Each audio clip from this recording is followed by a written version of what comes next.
في موقف اصفر واضح حصل معاكي؟ احكي لي. هي قريبه مني، اه قالت لي على كذا حاجه لا ما تعملهاش وبعيدي عن صاحبتك دي عشان مش كويسه ووحشه وبلاش وكده. لقيتها بعدها رايحه بتتكلم مع صاحبتي الوحشه قريبه منها، تنزل معاها تخرج ويتصوروا. قلت لها هي مش دي وحشه ولا وحشه ليا انا بس؟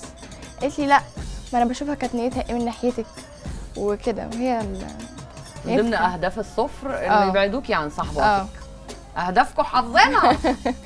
حد بقى قال عليكي صفرة قبل كده؟ كتير فعلا؟ مع انك قمرايه ازاي صفرة منين بالظبط يا جماعه؟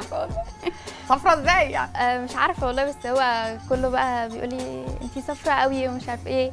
اخواتي بيقولوا لي انتي صفرة. اخواتك ما شاء الله، بيقولوا لي اخواتك دي صدمه كبيره قوي من صاحبتك مثلا.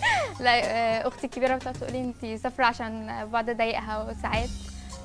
بتقول لك كده انتي بسرعه مش عارفه ايه كتير قوي برضو.